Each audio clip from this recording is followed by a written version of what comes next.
السلام علیکم ورحمۃ اللہ وبرکاتہ۔ پیارے سامعین و ناظرین، میں غلام مصطفیٰ ہوں۔ اللہ اور اللہ کے رسول کا پیغام آپ تک پہنچانے کی کوشش کرتا ہوں۔ میری آپ سب بہن بھائیوں سے التماس ہے جو میرا پروگرام دیکھتے ہیں، اگر آپ یوٹیوب پہ ہیں تو سبسکرائب کر لیں، اگر فیس بک پہ دیکھتے ہیں تو اس کو فالو کر لیں، آنے والے سبق آپ تک پہنچتے رہیں گے۔ اللہ تعالیٰ ہم سب کو عمل کی توفیق عطا فرمائے۔ آج کا ہمارا سبق سورہ ہود آیت نمبر 27 پر مشتمل ہے۔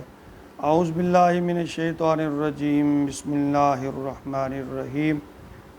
فقال الملأ الذین کفروا من قومہ ما نراک الا بشرا مثلنا وما نراک اتبعک الا الذین هم اراذلنا بادی الرأی وما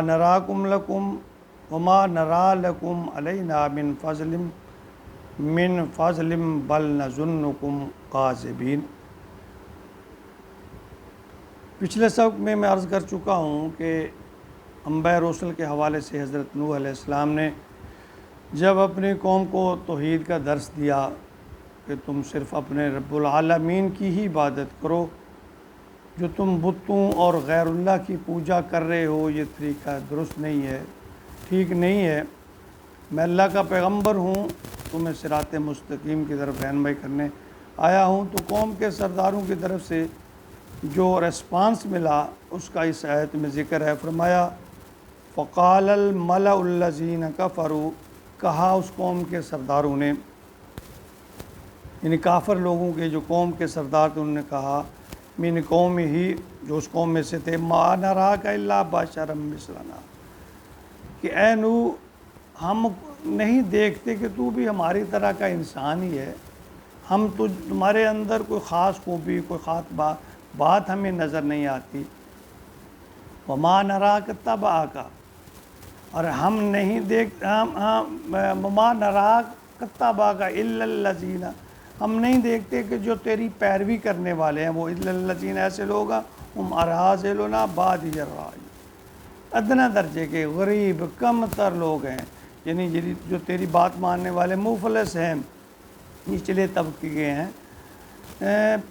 طریق شاید ہے کہ ابتدا میں کسی بھی نبی کی پیروی کرنے والے لوگ غریب اور مفلس ہی ہوا کرتے تھے۔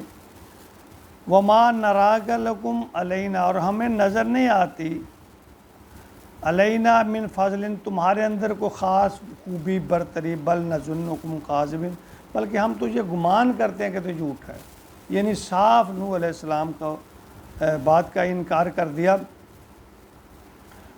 دیکھیں بہت سے انسانوں میں ابھی یہ تصور پایا جاتا ہے کہ منصب نبوت یا رسالت جو ہے، کیونکہ یہ ایک بڑا عظیم اور اعلیٰ منصب ہے، اس لیے انسان یا بشر اس کا حامل نہیں ہو سکتا۔ تو حقیقت یہ ہے کہ اللہ کی ذات نے جتنے بھی پیغمبر رسول بھیجے ہیں وہ سب انسانوں میں سے ہی تھے، بشر ہی تھے۔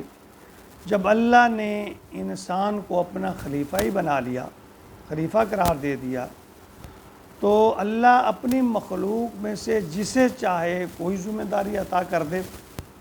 یہ بات الگ ہے کہ اللہ جسے نبوت یا رسالت عطا فرماتے ہیں، ایک تو وہ انسان اعلیٰ اقدار اور اعلیٰ صلاحیت کا مالک ہوتا ہے جو عام انسانوں میں نہیں پائی جاتی، اور پھر اللہ رب العزت اس انسان میں خاص روحانی صلاحیتیں اور استعداد رکھ دیتے ہیں جو باقی مخلوق کو ان سے یعنی ممتاز کرتی ہے۔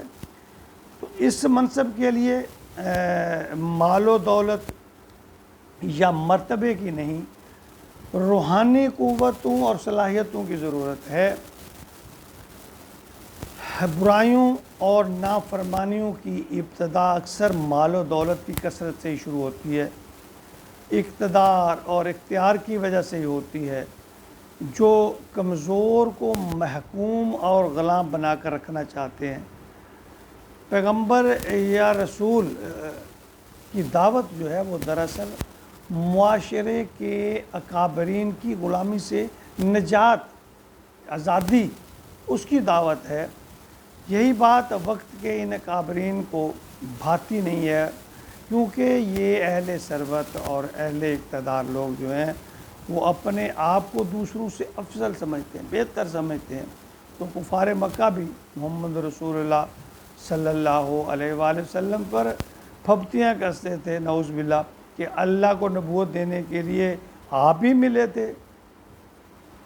یعنی آپ کی جو اس وقت دنیاوی حالت تھی یا مالی حالت تھی وہ بڑی کمزور تھی، تو دین کی پیروی کرنے والے اکثر لوگ غریب ہی ہوتے ہیں شروع میں۔ تو نوح علیہ السلام کی قوم نے بھی وہی روایت جو ہے، وہی طریقہ اپنایا کہ آپ میں ہمیں کوئی خاص بات نظر نہیں آتی، کوئی ایسی چیز نظر نہیں آتی جس کی وجہ سے ہم آپ کی پیروی کریں۔ چند مفلس غریب سے لوگ ہیں جو تمہارے گرد جمع ہو گئے ہیں اور وہ تمہاری بات پر چل رہے ہیں۔ کوئی بڑا ڈھنگ کا آدمی، اعلیٰ آدمی ہوتا تو ہم بھی یہ غور کرتے۔ تو پھر اس سے بھی بڑھ کر انہوں نے کہا ہم تو گمان کرتے ہیں کہ تو جھوٹا آدمی ہے، پھر ہم تیری پیروی کس لیے کریں۔ تو اس طرح یہاں ہمارے لیے بھی جو سبق ہے نا کہ اچھائی، خوبی یا حق کی جو بات ہے اس کا ساتھ دیا جائے۔